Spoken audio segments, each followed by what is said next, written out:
Alléluia. Est-ce que nous pouvons faire une ovation bien nourrie à notre Dieu ce matin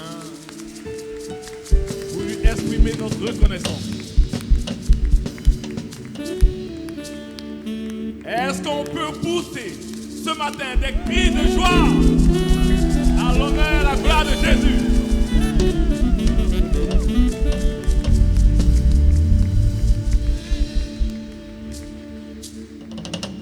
Adorons ce matin en esprit et en vérité. Et disons-lui que nous désirons une seule chose ce matin, c'est de demeurer dans ta maison tous les jours de notre vie. Alléluia.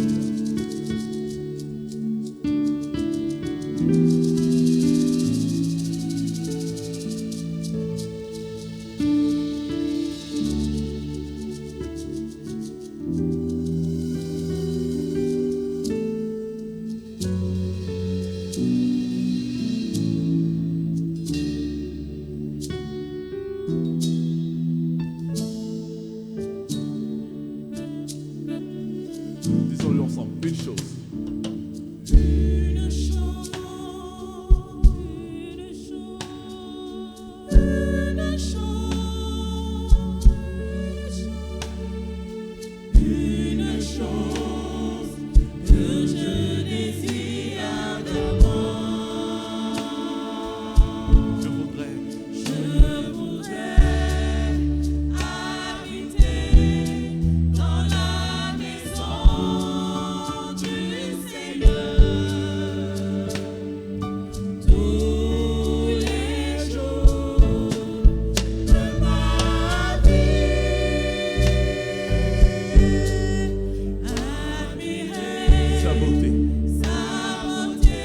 Apprendre à le connaître.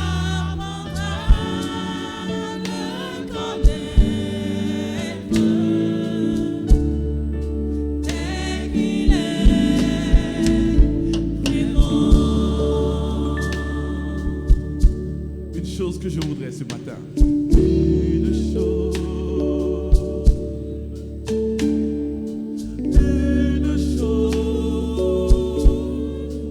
Ensemble. Une chose que je désire d'avoir. Je voudrais, Seigneur, je voudrais habiter dans la maison du Seigneur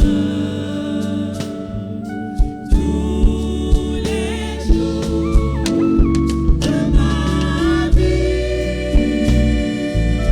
Admirer sa beauté,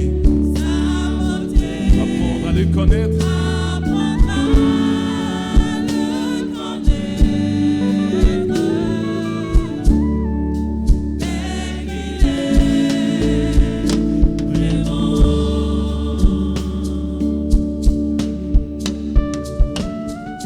Seigneur mon Dieu, ce matin, comme l'a dit le psalmiste, je désire habiter dans ta maison, car c'est là qu'il fait bon vivre, Seigneur. C'est là qu'il y a ma place.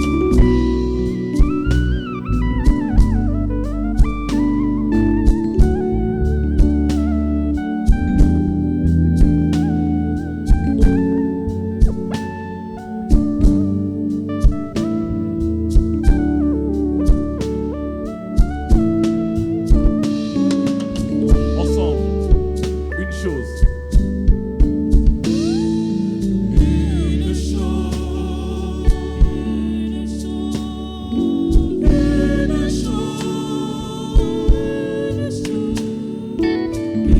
Une chose que je désire d'avoir. Je voudrais, Seigneur, habiter dans la maison du Seigneur tous les jours de ma vie. Et admirer, Seigneur, avec nous, nos frères et sœurs, la beauté, la façon extraordinaire de faire les choses. Tel qu'il est.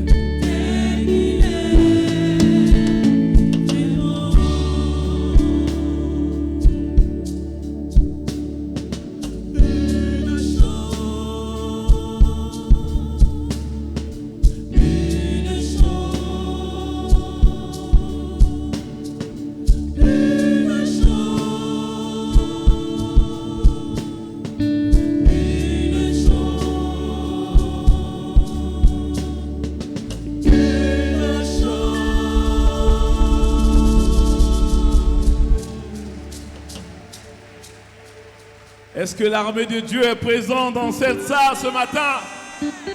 Est-ce que le peuple de Dieu peut acclamer son roi? Dieu a une armée qui se lève. Dieu a une armée qui combat pour lui. Sur cette terre, nous sommes les soldats du Seigneur. Fils de Dieu ce matin, peux-tu pousser des cris de joie? Dieu a une armée qui se lève pour lui obéir. Dieu a une armée qui se lève pour le servir. Peuple de Dieu, lève tes mains pour l'adorer. Peuple de Dieu, ouvre ta bouche, Dieu veut. Dieu a une armée. Qui se lève pour lui obéir. Dieu a une armée qui se lève pour le servir. Peuple de Dieu, élève encore. Peuple de Dieu, lève tes mains pour l'adorer. Peuple de Dieu, ouvre ta bouche, Dieu veut parler. C'est l'Esprit de Dieu. C'est l'Esprit de Dieu qui l'emmène, qui mène le ciel. C'est l'Esprit de Dieu qui En train de combattre. Peuple de Dieu, lève tes mains pour l'adorer. Ouvre ta bouche, Car Dieu veut parler. à l'agneau de Dieu. Sois la gloire dans les lieux. À l'agneau de Dieu, la victoire, la victoire. Peuple de Dieu, lève tes mains. Au peuple de Dieu, ouvre ta bouche. Est-ce qu'on peut acclamer ce matin?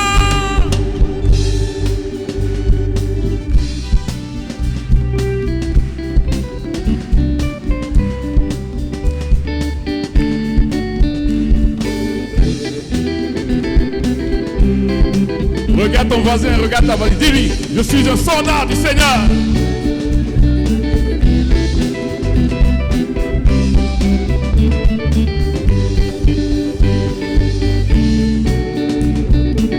Peuple de Dieu, élève ta voix, élève tes mains ce matin pour adorer ton Père.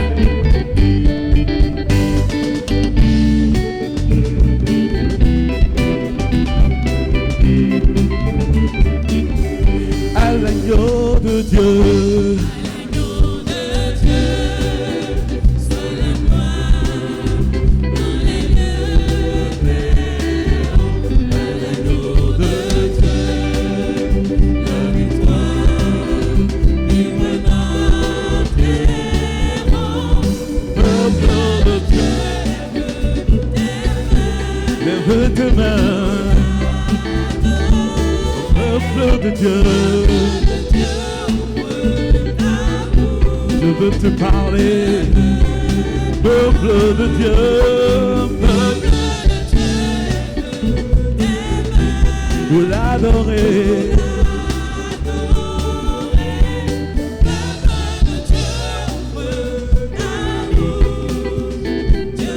Encore peuple de Dieu. Peuple de Dieu.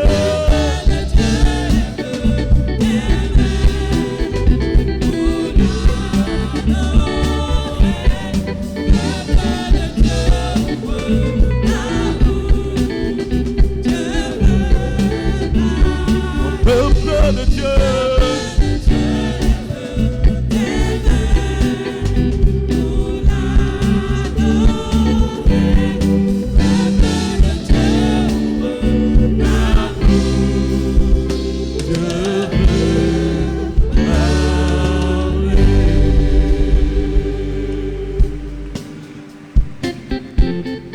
peux repartir à nouveau. Balayer ta vie passée.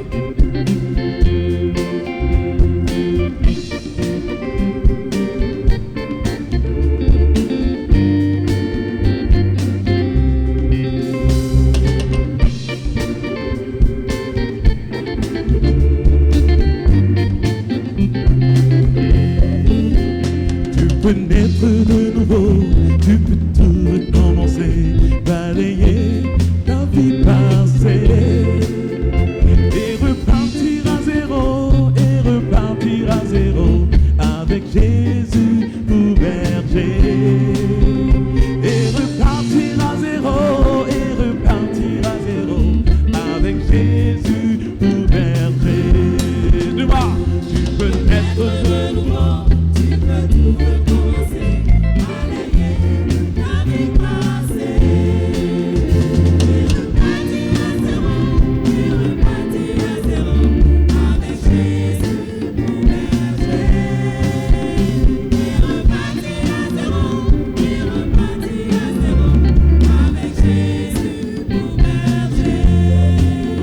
Tu peux boire de cette eau, source de la pureté, source de ta vérité. Tu peux boire de cette eau, tu peux boire de cette eau, source de l'éternité. Tu peux boire de cette eau, tu peux boire de cette eau, source de l'éternité. Tu peux boire encore, tu peux boire.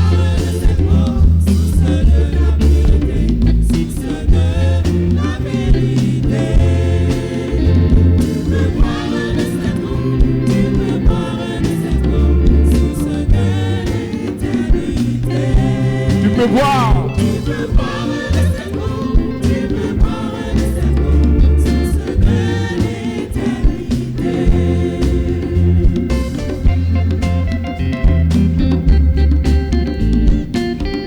Tu peux repartir à nouveau avec le Christ. Tout est possible.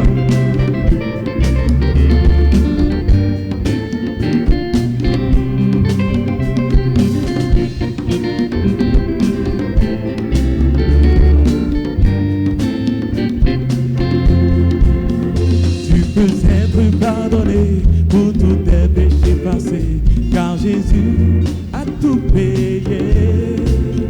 Tu peux recevoir la paix, tu peux recevoir la paix, source de la liberté. Et repartir à zéro, avec Jésus pour berger. Tu peux être pardonné.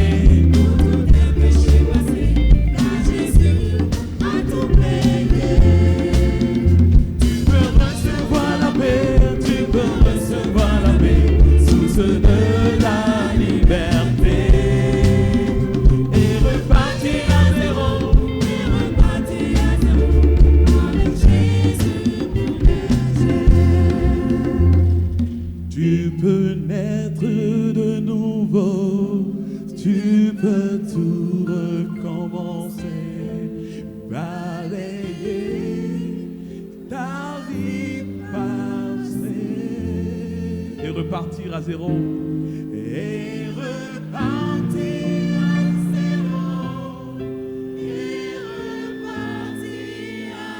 zéro, avec Jésus.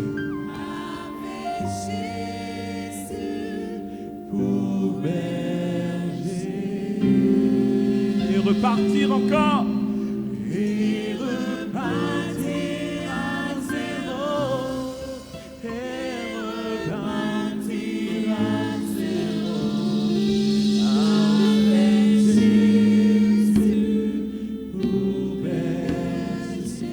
Dis-lui, tu peux être pardonné.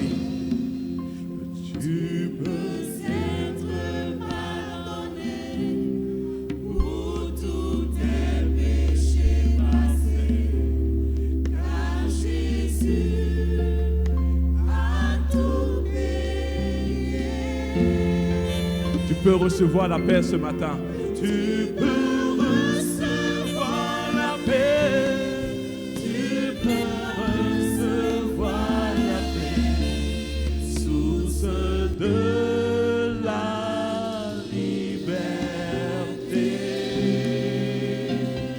repartir à zéro. Et repartir à zéro. Et repartir à zéro. Avec Jésus.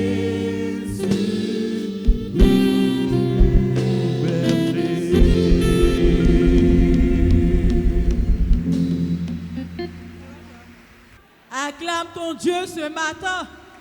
Si tu as envie ce matin, c'est la grâce de Dieu. Et il est bon de le louer. Amen.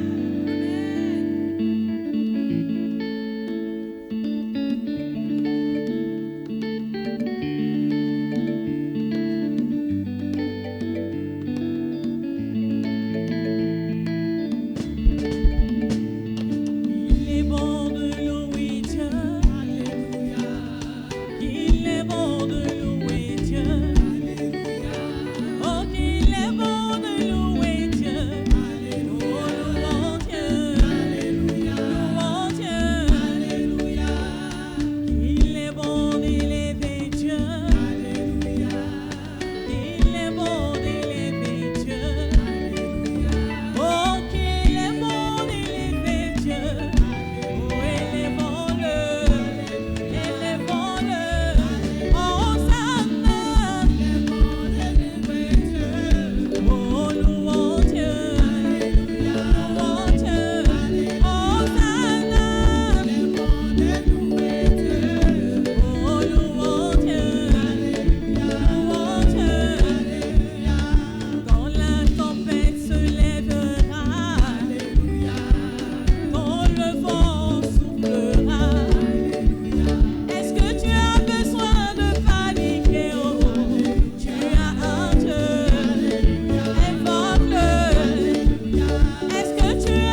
continuons de danser à la gloire de Dieu.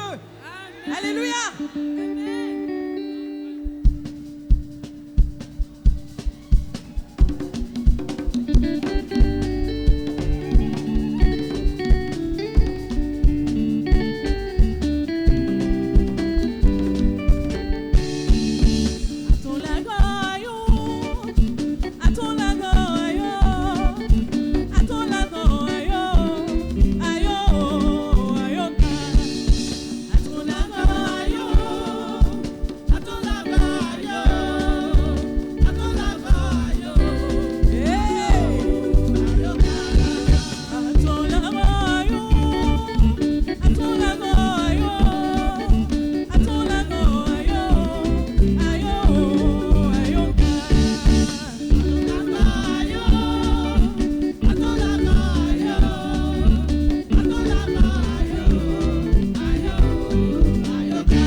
vie. Mon Dieu donnait la vie, la vie, la vie, la vie. Mon Dieu donnait la vie. Yeah, il donnait la vie. Yeah, la vie. Yeah, la vie. Yeah, la vie. Yeah, la vie. Yeah, la vie. Au son des instruments, sous là.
Nous allons baisser la tête et nous allons prier.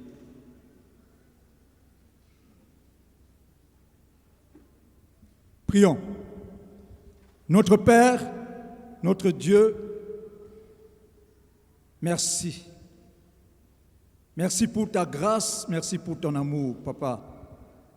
Merci pour le Dieu glorieux, le Dieu qui aime ses enfants. Toute la Bible révèle ton amour pour nous. Ce matin, tu nous connais.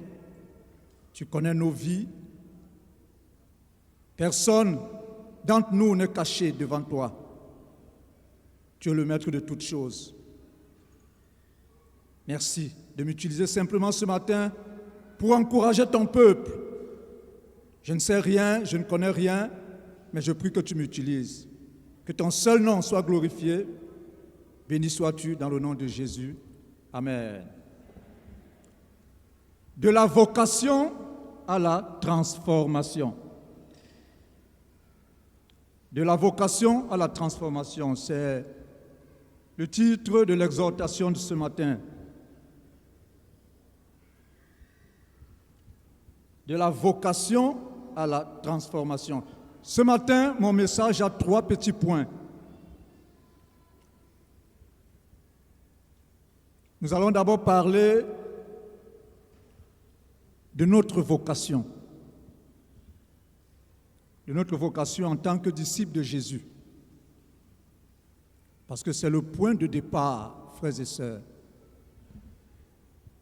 C'est le point de départ. Notre vocation est sacrée. C'est Jésus, Dieu, qui nous appelle à lui. Et si tu perds de vue cette vocation, tu passes à côté de quelque chose de grand. Et il est bien que nous nous attardions un peu ce matin.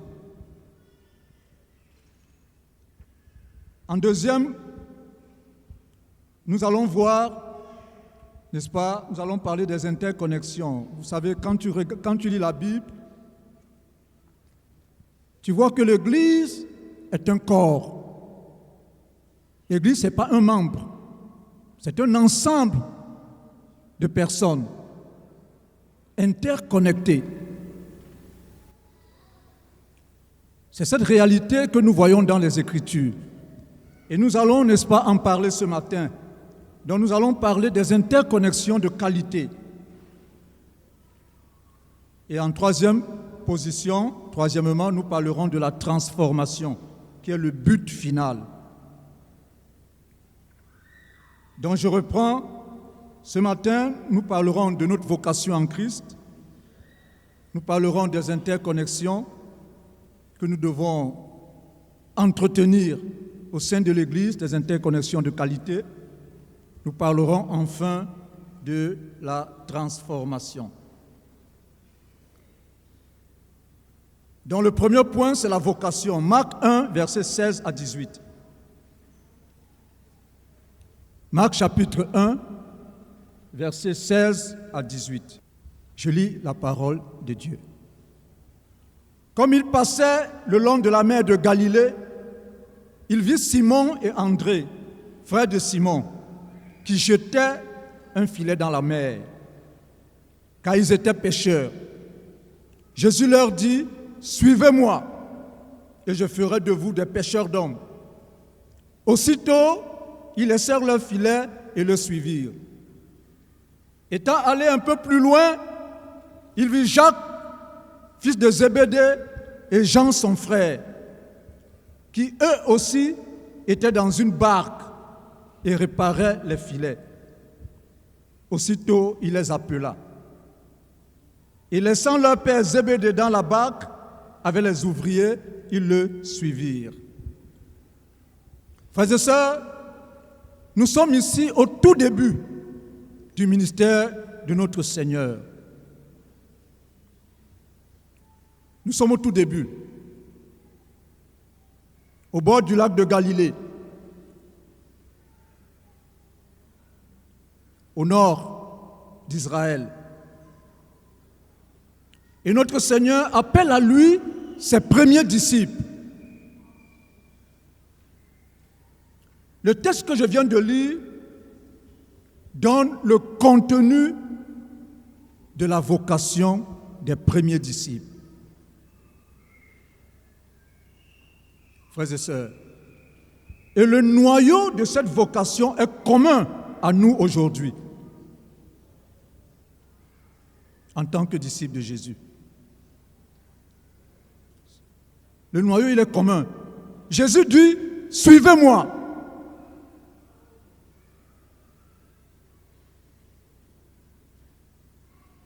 Et remarquez quelque chose, frères et sœurs. Jésus ne demande pas qu'on suive des règles. Fais ceci, ne fais pas ceci, ne fais pas ça, fais ceci. Ce n'est pas seulement ce que Jésus demande. Jésus va au-delà de ça. Jésus ne demande pas qu'on suive un programme. Frères et sœurs, il n'y a rien à suivre des programmes, mais Jésus va au-delà de cela. Jésus ne demande pas à suivre une philosophie. C'est trop théorique ça. Frères et sœurs, Jésus demande qu'on suive sa personne. Il dit, suivez-moi. Frères et sœurs, Jésus veut qu'on suive sa personne. Suivez-moi. Et aujourd'hui encore, Jésus appelle des gens à lui. Et cette phrase est toujours prononcée, suivez-moi. Elle doit retentir toujours et toujours dans notre cœur, au fond de nous.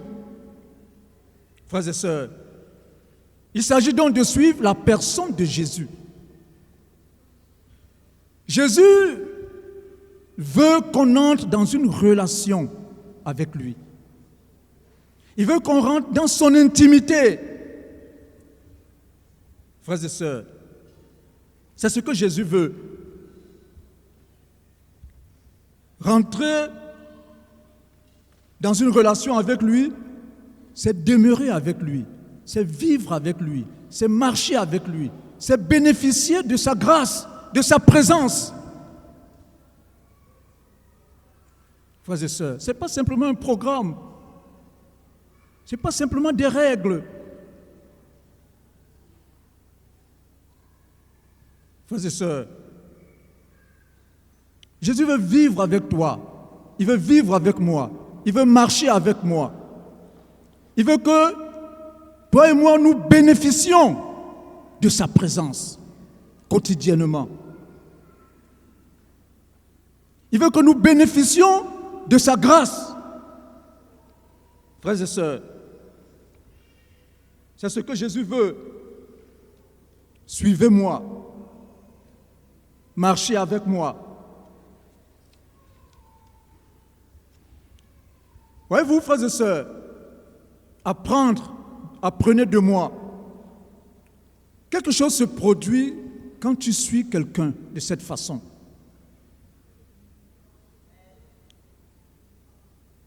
Quand tu rentres dans l'intimité de quelqu'un, quelque chose se produit très souvent.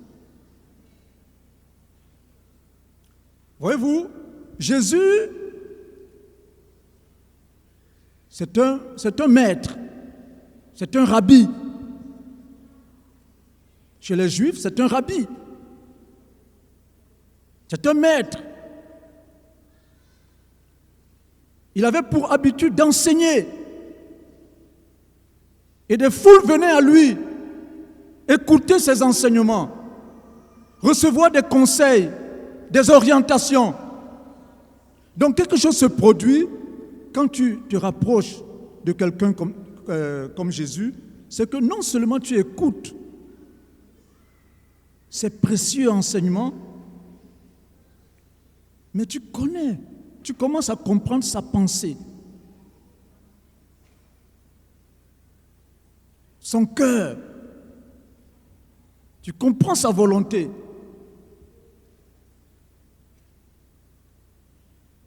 Et tu le vois agir. Tu le vois se comporter dans telle ou telle autre situation. Frères et sœurs, tu bénéficies de sa grâce. Et c'est ça que Jésus veut.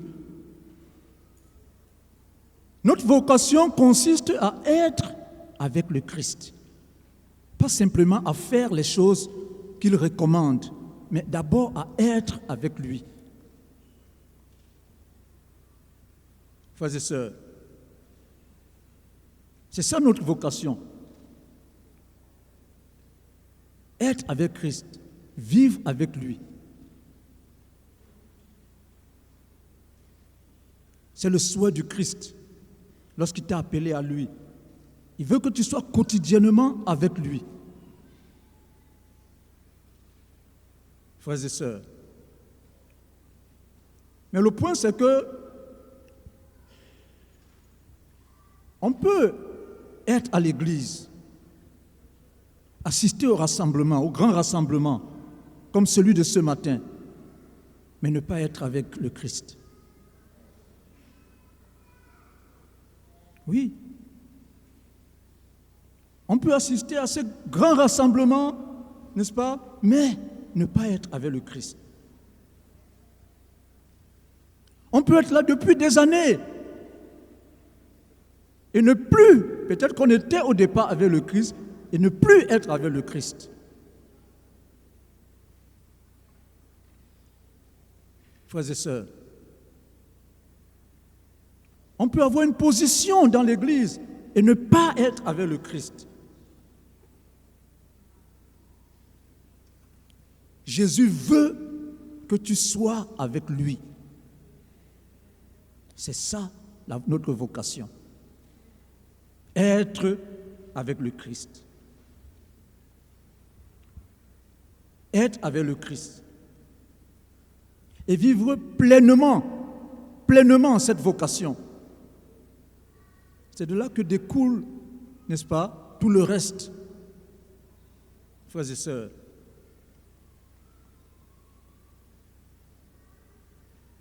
C'est de là que découle tout le reste. Il y a d'un côté être avec Jésus et il y a de l'autre côté faire les choses que Jésus recommande. Ce n'est pas la même chose. J'espère qu'on est ensemble. Voyez-vous? Jésus veut d'abord que tu sois avec lui. C'est bien après que tu iras faire les choses qu'il recommande. Suivez-moi, suis-moi, marche avec moi. vis avec moi, bénéficie de ma présence. Maintenant, après, va faire les choses que je te recommande. Avant de nous envoyer servir, Jésus veut d'abord que nous soyons avec lui. C'est très important, frères et sœurs, parce que la qualité de notre service dépendra toujours de notre proximité avec lui. Voyez-vous, frères et sœurs, c'est dans notre proximité que nous tirons ces enseignements, nous tirons ces richesses, nous tirons, n'est-ce pas, tout ce qu'il y a de meilleur, de précieux en lui. Frères et sœurs, si tu n'es pas avec Jésus, tu finiras par faire des choses que Jésus n'agrée pas.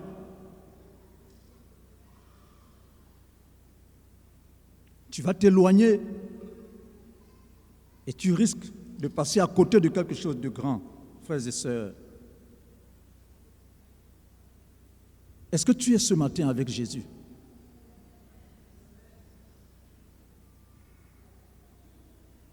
Est-ce que tu marches avec Jésus? Est-ce que tu vis avec Jésus?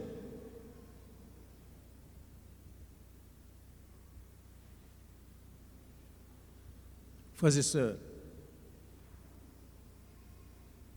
et c'est ça, frères et sœurs, notre vocation, être avec Jésus. Et même lorsque, n'est-ce pas, Jésus commence à vouloir, n'est-ce pas, donner des responsabilités à ses disciples. Nous allons lire en Marc 3, versets 13 à 14, rapidement. La Bible dit ceci: Jésus monta sur la montagne, appela à lui ceux qu'il voulut. Et ils vinrent à lui. Il en établit 12, afin qu'ils soient avec lui et afin qu'il les envoie prêcher la parole. Lisons bien les termes de cette vocation. Elle ressemble à la première. Il en établit 12. Pourquoi? Afin qu'ils soient avec lui. Voilà. Il est en train, n'est-ce pas, d'appeler certains de ses disciples à la charge d'apôtres. Mais c'est la même vocation.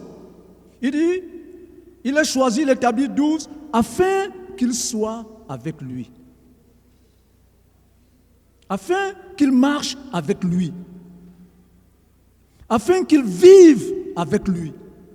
Parce que c'est auprès de Jésus que tu auras tout pour aller faire. C'est fondamental. Être avec Jésus. Ne sautons pas les étapes. Ne soyons pas pressés d'aller faire des choses. Passons d'abord, restons d'abord avec le Christ. Frères et sœurs, la vocation des apôtres commence par le fait d'être avec Jésus. La relation avec Jésus avant le service pour Jésus. Je ne sais pas si on se comprend. Frères et sœurs, c'est fondamental. C'est ça notre vocation. Ça commence avec être avec lui. La relation avant le service.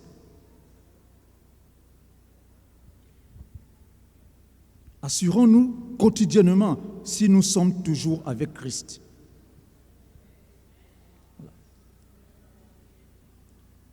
Pose-toi constamment la question, est-ce que je suis toujours avec Christ?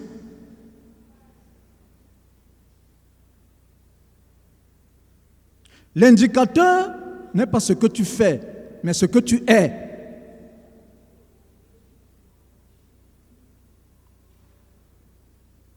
Frères et sœurs, Et c'est ça notre vocation. Lorsqu'on passe, n'est-ce pas, on perd cela de vue, on s'éloigne. Lorsqu'on perd cela de vue, on s'éloigne, frères et sœurs. Et cette vocation comporte de nombreux privilèges, frères et sœurs, parce que notre Dieu est bon. Notre Dieu veut nous bénir. Cette vocation comporte de nombreux privilèges, frères et sœurs. Dans cette relation, les avantages sont nombreux et divers. Il y a beaucoup d'avantages, frères et sœurs. Quand tu es proche de Dieu, il y a beaucoup d'avantages. Quand tu vis avec Dieu, quand tu es avec Dieu, il y a beaucoup d'avantages. On va écouter les témoignages de quelques-uns dans la Bible. On va commencer avec David. Il était avec Dieu. Écoutez ce qu'il dit. Il dit, dans le psaume 37, verset 25, il dit, « J'ai été petit et je suis devenu vieux. Je n'ai jamais vu le juste abandonné, ni ses enfants mendier de pain. » Ce sont les bénéfices, les avantages que l'on a. Il dit, il n'a jamais vu le juste abandonné. Jamais.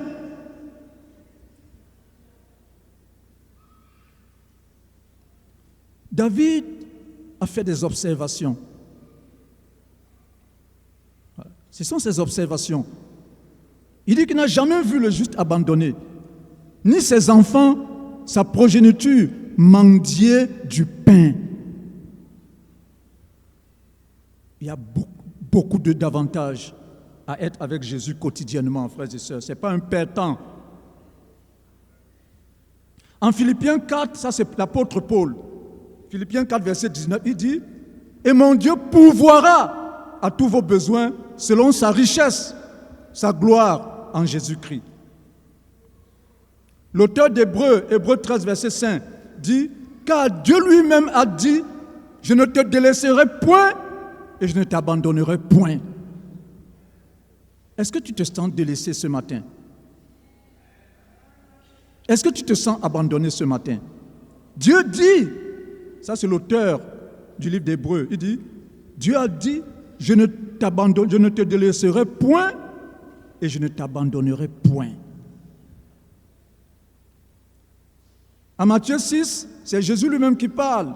Matthieu 6, 31 à 33. Il dit, ne vous inquiétez donc point et ne dites pas que mangerons-nous, que boirons-nous, de quoi serons-nous vêtus. Parce qu'il y a beaucoup d'avantages. Il dit, ne vous inquiétez donc point et ne dites pas en vous-même que mangerons-nous, que boirons-nous, de quoi serons-nous vêtus. Il dit, votre Père céleste sait que vous en avez besoin. Frères et sœurs, les avantages sont nombreux. En 2 Corinthiens 9, 8, c'est Paul qui dit, et Dieu peut vous combler de toutes sortes de grâces, afin que possédant toujours en toutes choses de quoi satisfaire à tous vos besoins, vous ayez encore en abondance pour toute bonne œuvre. Frères et sœurs, la Bible est chargée de paroles de ce genre qui montrent que quand tu demeures avec Jésus, quand tu es avec Jésus, n'est-ce pas, les avantages sont multiples. Quand tu vis avec Jésus, les avantages sont multiples. Quand tu marches avec Jésus, les avantages sont multiples. Frères et sœurs, et ces avantages sont pour toute personne qui l'appelle, sans distinction. Pour toute personne qui l'appelle à lui, il y a de nombreux avantages, frères et sœurs.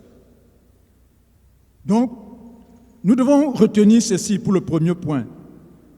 Notre vocation, c'est être avec Jésus, être avec le Christ. Être est plus important que faire. Il faut d'abord être.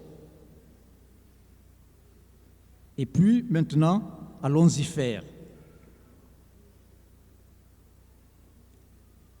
Et quand tu es, frères et sœurs, on en parlera dans la troisième partie, mais quand tu es, n'est-ce pas, tu découvres qui est le Maître, qui est le Jésus, qui est le Seigneur.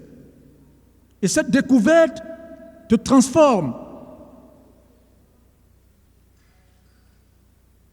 Frères et sœurs, tu deviens plus honnête, plus intègre, plus juste, plus vulnérable. Oui, parce que quand tu es proche de la lumière, on voit tout en toi.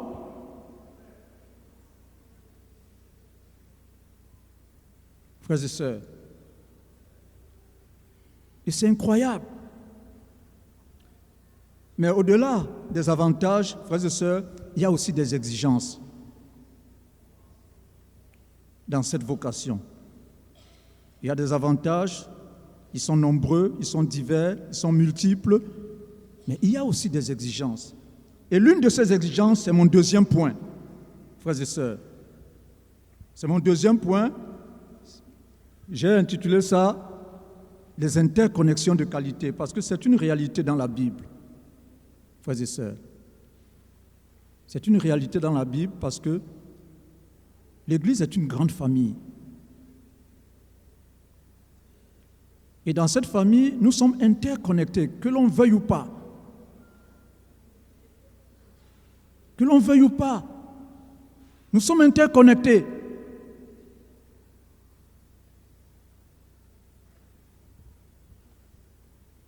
Maintenant, à toi de les rendre profitables. À toi d'en tirer profit. Frères et sœurs, donc mon deuxième point, c'est ça, les interconnexions de qualité, ou encore la qualité des relations, la clé de la maturité chrétienne. La qualité des relations, la clé de la maturité chrétienne. Le groupe de famille, déjà, c'est aux alentours de 10-12 personnes. Les cellules de maison. C'est-à-dire, tu n'es pas seul. Les zones, c'est environ 40 personnes, 50 personnes. Le secteur, c'est environ 100, 150 personnes. Les zones, c'est environ 200, 250 personnes, 300, etc. Et la grande église. Nous sommes interconnectés. Que nous voulions ou que nous ne voulions pas, nous sommes jetés dans la sauce. Voyez-vous? Et la viande ne choisit pas si elle est à côté d'un autre morceau. Un morceau ne choisit pas s'il est à côté d'un autre morceau. Non, non. Il se retrouve dans la sauce. Hébreux 10, versets 24 à 25. Hébreux 10, versets 24 à 25. Je lis la parole de Dieu. Veillons les uns sur les autres pour nous exciter à la charité et aux œuvres bonnes. N'abandonnons pas notre assemblée, comme c'est la coutume de quelques-uns, mais exhortons-nous réciproquement, cela d'autant plus que vous voyez s'approcher le jour. Veillons les uns sur les autres. Frères et sœurs, et ça c'est un mot, n'est-ce pas? C'est un mot fort. Veillez. Veillez sur l'autre. Veillez l'un sur l'autre. Ici, ce n'est pas un conseil que le Seigneur donne. C'est une recommandation. C'est un commandement. Veillez.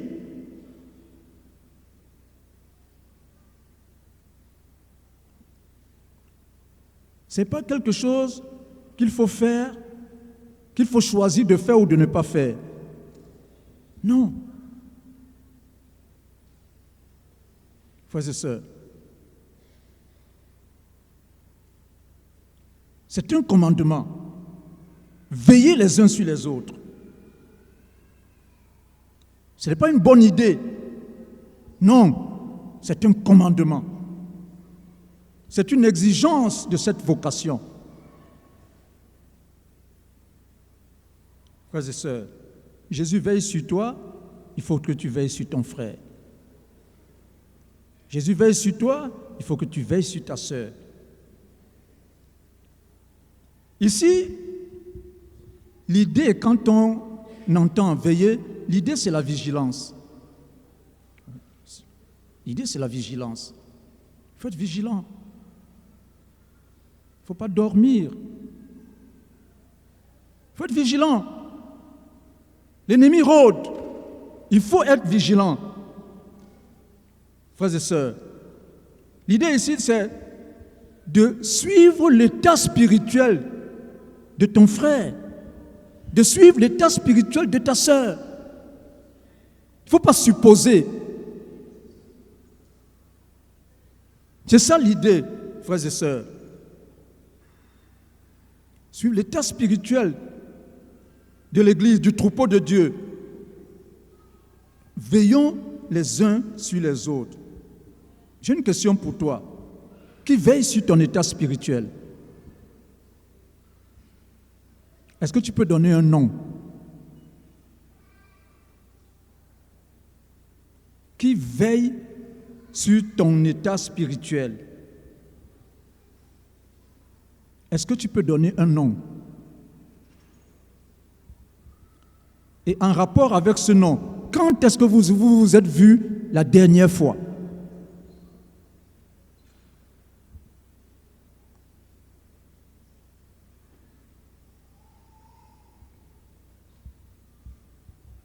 Voyez-vous, frères et sœurs? Et on peut poser l'autre question, la question dans l'autre sens. On a dit, est-ce que qui veille sur toi? On peut aussi te poser la question, tu veilles sur qui? Tu veilles sur qui? Est-ce que tu peux aussi donner un nom? Frères et sœurs,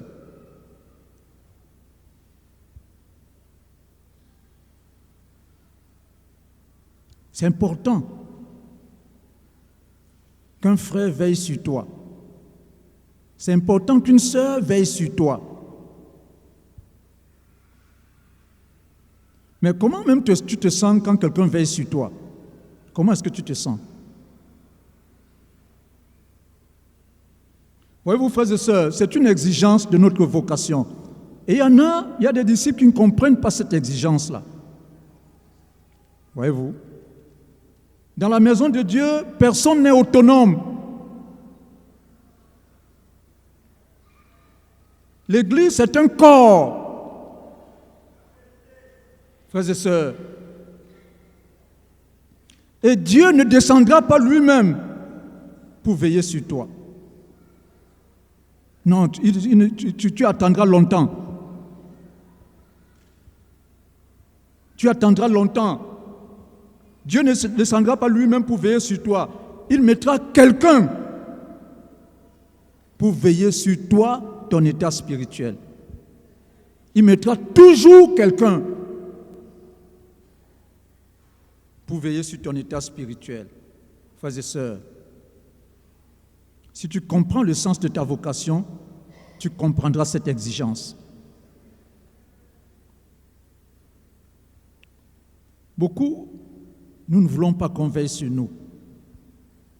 Nous sommes dans la grande assemblée, mais nous ne sommes nulle part. Personne ne veille sur nous. Et nous nous sentons bien avec cela. Frères et sœurs,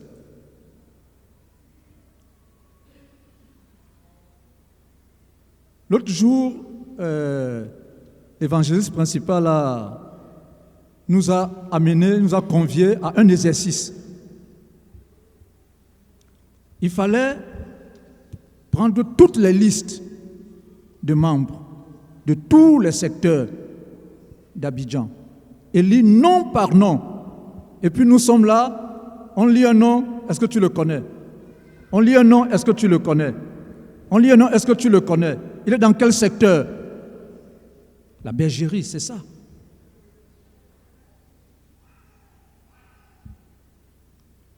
On a trouvé des noms qui ne sont... On ne sait pas où ils sont exactement. On a trouvé d'autres noms qui sont en même temps dans tel secteur, dans tel autre secteur. On a trouvé des noms qui sont à l'intérieur,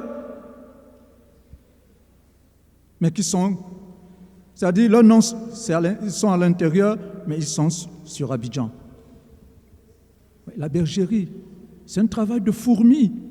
Frères et sœurs, nous sommes plus de 2000 membres aujourd'hui. Il faut aller nom par nom, savoir l'identité de chacun. Qui il est? Comment est-ce qu'il s'appelle? Où est-ce qu'il vit? Qui prend soin de lui? Frères et sœurs, personne n'est autonome.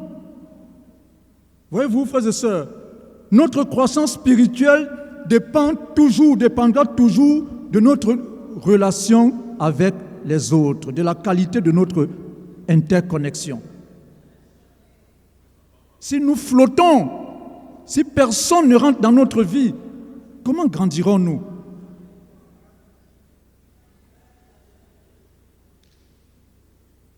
Frères et sœurs, Jésus, le maître par excellence, il enseignait, mais il était toujours proche de ses frères, de Pierre, de Jean et de Jacques, pour leur dire, attention, vous avez besoin de ceci. Ça va ensemble. Tu ne peux pas te dire, non, moi j'ai ma Bible, je lis ma Bible, et puis c'est tout. Non. Il faut que quelqu'un rentre dans ta vie. Il faut ouvrir la porte de ton cœur à quelqu'un. Frères et sœurs, c'est très important. Notre croissance spirituelle en dépend. Frères et sœurs, et c'est comme ça que nous aurons une véritable communion dans l'Église. Sans interconnexion, lorsque les interconnexions sont superficielles, voyez-vous, il y en a qui ont des relations superficielles. Tu es à Yopougon, mais celui qui s'occupe de toi, il est à Bobo. Quand est-ce que vous avez le temps de vous rencontrer, vous échanger, passer du temps de qualité ensemble? C'est difficile, mais il y a des gens à côté de toi. Voyez-vous, frères et sœurs, et c'est comme ça, c'est ça qu'on appelle la communion, la véritable communion. Frères et sœurs, la communion, c'est ça, le partage. Voyez-vous, frères et sœurs. Et c'est ça, comme je le disais, lorsque ces interconnexions sont existantes, voilà, lorsqu'elles existent réellement, elles produisent une véritable communion. Et on appelle ça la communion fraternelle. Voyez-vous, lorsque les interconnexions sont vivantes, lorsqu'elles existent véritablement, il naît une communion de ces interconnexions. La communion existe. Elle n'est pas une vue de l'esprit. Elle est réelle. Et de là naît ce qu'on appelle la communion, frères et sœurs. Et à la base d'une véritable communion, il y a ce qu'on appelle l'amour authentique. Frères et sœurs, l'amour authentique, c'est ça qui nous lie. Voyez-vous, c'est ça qui nous lie dans l'Église. Ce n'est pas autre chose. À l'Église, ce n'est pas une question d'être intéressé. Tu t'approches de quelqu'un parce que tu es intéressé, parce que tu recherches quelque chose, parce que tu vises quelque chose. Il y a une mauvaise motivation qui naît. Non, c'est l'amour authentique, l'amour vrai. Tu cherches à avoir une bonne communion avec ton frère. Tu cherches une bonne communion avec ta sœur. C'est ça que doivent produire ces interconnexions, lorsqu'elles sont vivantes, frères et sœurs. La vie, elle est à un rythme, n'est-ce pas, accéléré. Boulot, la famille, n'est-ce pas, etc., etc. Mais ça ne doit pas briser ce ressort important. Il ne faut pas accepter ça. mon frère, ma soeur. Voyez-vous, ces interconnexions doivent exister. Non seulement elles doivent exister, elles doivent être défiantes, stimulantes, enrichissantes. C'est ça que j'appelle les interconnexions de qualité. Elles doivent être défiantes. Voyez-vous, une interconnexion défiante, c'est lorsqu'il y a le vrai amour. Et ce vrai amour, n'est-ce pas, nous amène à nous corriger les uns les autres. Il faut qu'on se corrige les uns les autres. Il faut qu'on confronte le péché entre nous. Les interconnexions. Il faut qu'on se corrige. Il ne faut pas seulement des affinités. Je me sens bien avec un tel. Voyez-vous, cette expression « je me sens bien », c'est une expression que moi je n'apprécie pas. Voilà. Parce que tu vas te sentir bien avec un tel, mais avec un tel autre, peut-être tu ne te sentiras pas aussi bien que ça. Voyez-vous, qu'est-ce que ça fait? Ceux qui se sentent bien se retrouvent quelque part entre eux. Ceux qui ne se sentent pas bien avec cela se reforment aussi leur petit groupe de l'autre côté. Et ceux qui ne se sentent pas bien forment aussi leurs autres petits groupes de l'autre côté. Ça fait des clans dans la maison de Dieu. C'est pas bien.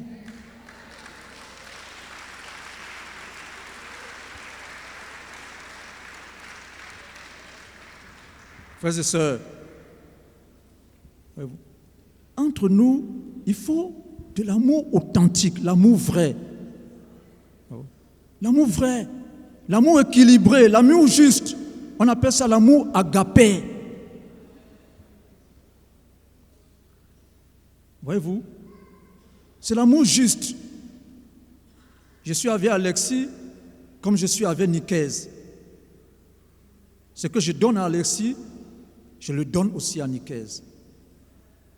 Je le donne à M. Balou. Oui, l'amour équilibré, l'amour juste, l'amour vrai, c'est ça qui fait naître une vraie communion dans l'Église. Frères et sœurs, lorsqu'il y a des choses, on s'assoit, on se corrige. On confronte le péché. On s'édifie. On s'édifie dans la foi. Et ça crée un zèle pur dans l'Église. Frères et sœurs, ça réveille l'Église. Ça crée un zèle pur. Un esprit qui est plus proche, n'est-ce pas? Un esprit purifié dans l'Église. C'est pour ça qu'il faut faire attention aux compromissions dans nos relations, frères et sœurs. Et les compromissions, elles sont de toutes sortes, de toute nature. Voyez-vous, frères et sœurs, il ne faut pas se couvrir dans le péché. Il ne faut surtout pas se couvrir dans le péché. Il ne faut pas fermer les yeux.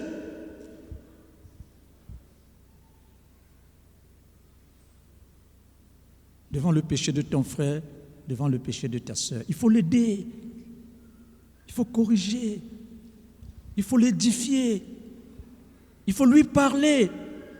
C'est pour ça que la formation, elle est capitale. Les formations au téléphone, frères et sœurs, la formation c'est face à face.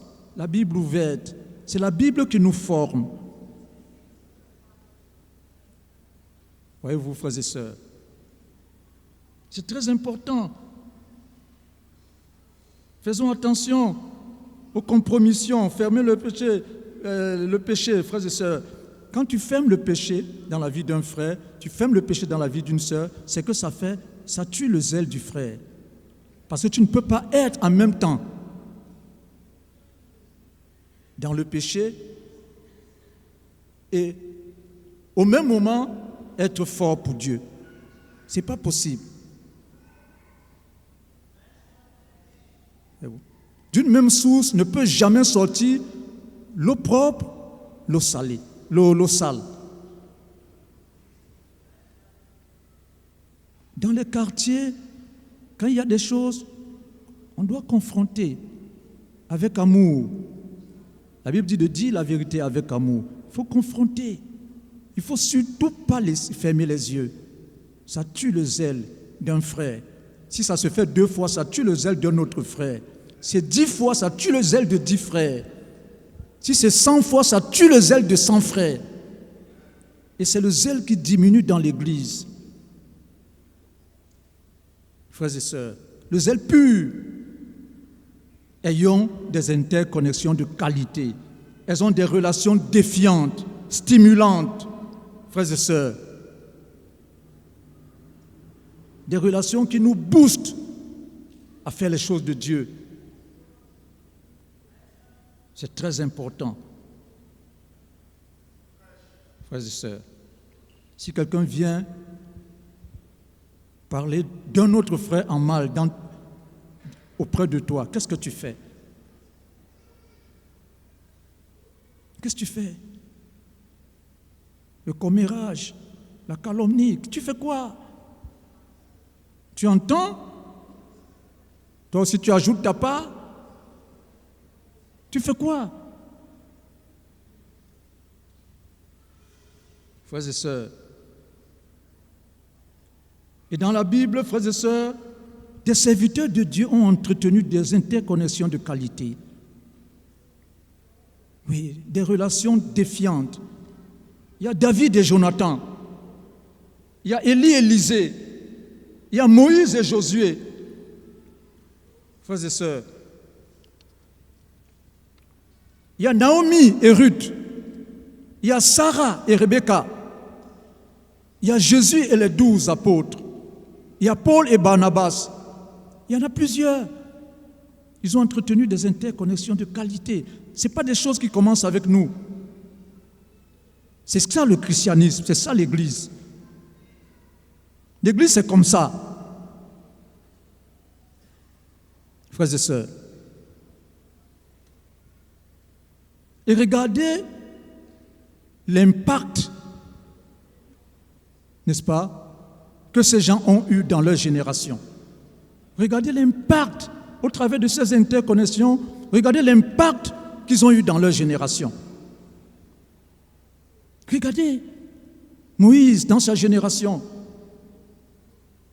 Comment Dieu l'a utilisé d'une manière incroyable.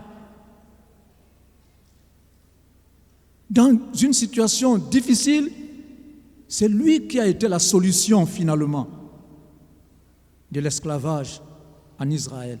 C'est lui que Dieu a utilisé. C'est lui qui a pu sortir les Israélites d'Israël de l'esclavage, libérer. Frères et sœurs, Josué a appris, c'est lui qui a fait entrer le peuple en Canaan et les a installés, chaque tribu dans sa parcelle. Il a reçu ça de qui? Les interconnexions de qualité. Élie, Élisée, Jésus et les apôtres. Quand tu écoutes le message que Pierre donne le jour de la Pentecôte, la Bible dit environ 3000 personnes. Quel impact dans sa génération? Pierre, un renieur, il a renié auparavant. Mais regardez l'impact qu'il a eu. Les interconnexions, quand elles sont de qualité, elles transforment. Elles transforment l'Église. Si nous voulons avoir de l'impact dans notre génération, on en a déjà eu.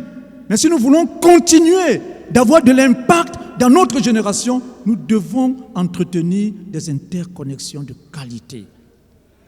Des relations défiantes. Frères et sœurs, c'est très important.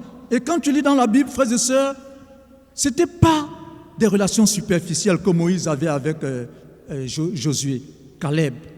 Ce n'était pas superficiel. C'était des relations vraies, qui existaient, vivantes, dynamiques. Paul et Timothée. Il dit à Timothée, je vois tes larmes, je me souviens de tes larmes. Parce qu'il y avait une interconnexion. Ce n'est pas superficiel. Ce n'est pas tu apparais, tu disparais. Frères et sœurs, voyez-vous, c'est ça, mon frère. Et clairement dans la Bible, tu vois que le système de formation est clairement défini, tellement clairement vu dans la Bible. Paul était clairement le formateur de Timothée. On ne peut pas discuter de cela. Paul était clairement le formateur de Timothée. Jésus était clairement le formateur de Pierre. Moïse était le formateur de Josué. C'était clair. Naomi a formé Ruth. Et regardez l'impact que cette jeune dame a eu dans sa génération. Elle qui n'était même pas israélite. Regardez l'impact, le grand impact qu'elle a eu, frères et sœurs. C'est important d'avoir des interconnexions dans l'Église. Qui est ton formateur? Qui est ta formatrice? Quel est son nom?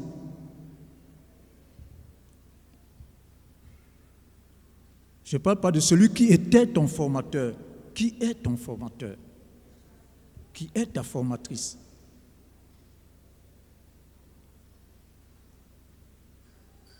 Voyez-vous, frères et sœurs, ces questions doivent trouver une réponse.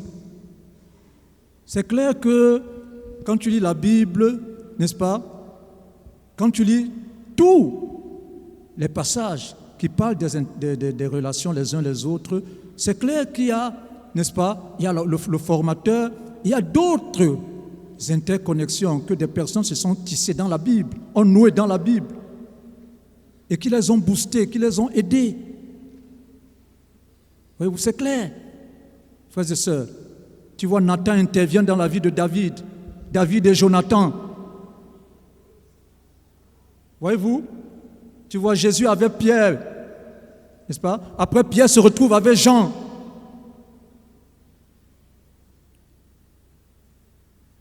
Tu vois, Paul avec, n'est-ce pas, Barnabas. De temps en temps, Apollos est là. Tu les trouves, n'est-ce pas? Et tu vois, n'est-ce pas, Paul avec Silas, avec Timothée.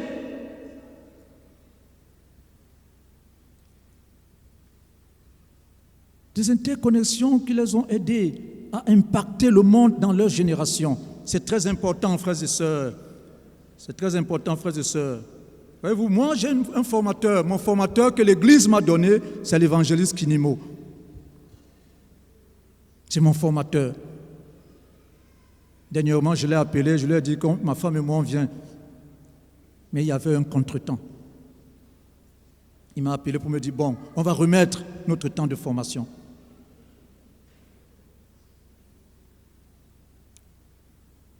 De temps à autre, je parle avec Daniel de Roux. Je vais à Benjerville chez lui. Je m'assois sur son salon et il est là. On échange. Sur ma vie, sur mon cœur. De temps à autre, j'appelle Sinéméo Fulbert. Nous sommes dans le même groupe des enseignants. On échange. Désiré Kwasi. Je passe du temps avec Désiré Kwasi. On s'appelle. On est à Yopougon ensemble. On échange. Dessi Kofi. On échange. Et même en dehors du groupe de direction, je passe du temps avec plusieurs, même en dehors du staff. Avec l'enseignant Julien Toyo, on s'appelle. On échange.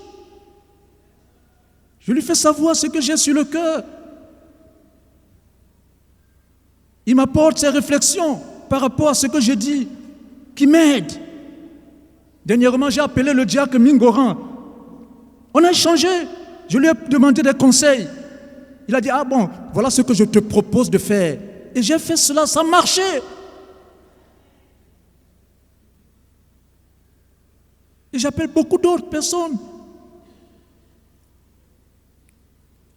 Frères et sœurs, on ne peut pas être autonome, ne pas avoir quelqu'un dans notre vie. Être là, esselé, échapper à tout le monde. Ce n'est pas bon pour toi, mon frère. Voyez-vous, ce n'est pas bon pour toi. Qui est ton formateur? Qui est ta formatrice? Mon troisième point, frères et sœurs, c'est la transformation. La transformation, le but de la formation spirituelle. La transformation, le but de la formation spirituelle. Éphésiens 4, verset 13 dit « Jusqu'à ce que nous soyons tous parvenus à l'unité de la foi et à la connaissance du Fils de Dieu, à l'état d'homme fait à la mesure de la stature parfaite du Christ. » Voyez-vous, ça c'est le but. Jusqu'à ce que. Tu es ici à André Château, à la maison de prière, et il y a une connaissance qui est à Yopougon, qui veut venir là où tu te trouves. Tu dis, tu prends un yango, n'est-ce pas, jusqu'à ce que tu arrives, n'est-ce pas, au château. Tu m'appelles. Château Angré, le château d'eau là. Jusqu'à ce que tu arrives là, dès que tu es là, tu m'appelles. Donc la finalité de son trajet, c'est là. La finalité de notre trajet, c'est où, frères et sœurs? Jusqu'à ce que nous soyons tous parvenus à l'unité de la foi et de la connaissance du Fils de Dieu, à l'état d'homme fait, à la mesure de la stature parfaite de Christ. Tant que nous ne sommes pas là, nous avons besoin de cette formation. Tant que nous ne sommes pas arrivés, nous avons besoin de cette formation. À moins que tu ne sois déjà arrivé à la mesure de la stature parfaite du Christ. Mais tant que tu n'y es pas encore, tu dois courir, tendre vers là. Et comment? Il faut quelqu'un dans ta vie. Frères et sœurs, le but précis, c'est ça, nous transformer, de sorte à ce que nous commencions à véritablement nous ressembler à notre Seigneur Jésus-Christ. Et il y a beaucoup d'autres passages, frères et sœurs, et cette transformation va nous amener, n'est-ce pas, comme je le disais, à nous rapprocher de Dieu, à devenir plus intègres, n'est-ce pas, plus attentionnés, plus obéissants, plus humbles, plus soumis, n'est-ce pas, plus utilisables par Dieu. Voilà, et c'est extraordinaire. En Romains 12, 2, il dit, ne vous conformez pas au siècle présent, mais soyez transformés par le renouvellement de l'intelligence. Soyez transformés. 2 Corinthiens 3, 18 dit, nous tous qui, le visage découvert, contemplons comme dans un miroir la gloire du Seigneur, nous sommes transformés en la même image, de gloire en gloire. La formation spirituelle commence avec Jésus dans notre vocation. Il faut commencer à marcher avec Jésus et il ne faut jamais le quitter. Il faut être avec Jésus et ne jamais le quitter. Ça se poursuit avec des interconnexions. Frères et sœurs, ce n'est pas un programme, mais c'est une métamorphose. Ta vie se transfigure, ton être spirituel se transfigure, se transforme. Et on a vu ça, n'est-ce pas? On voit cela dans la Bible. Frères et sœurs, le but ultime, c'est de devenir des disciples complets, matures, conformes à Christ. Frères et sœurs. Donc, être avec Jésus, c'est notre vocation. Entretenir des relations édifiantes et saines, c'est notre parcours. Et ça entraîne donc quoi? Une transformation progressive. N'est-ce pas? Une transformation progressive. Et ensemble, Dieu nous transforme. Regardez cette synergie de transformation. C'est ça qui, n'est-ce pas, amène donc la gloire dans l'Église. cette synergie, je suis en train d'être transformé, tu es en train d'être transformé, le frère est en train d'être transformé, la sœur est en train d'être transformée. Cette synergie, c'est ça qui fait resplendir la gloire de Dieu dans l'Église. Frères et sœurs, de la vocation à la transformation, je vous aime beaucoup, que Dieu vous bénisse, amen.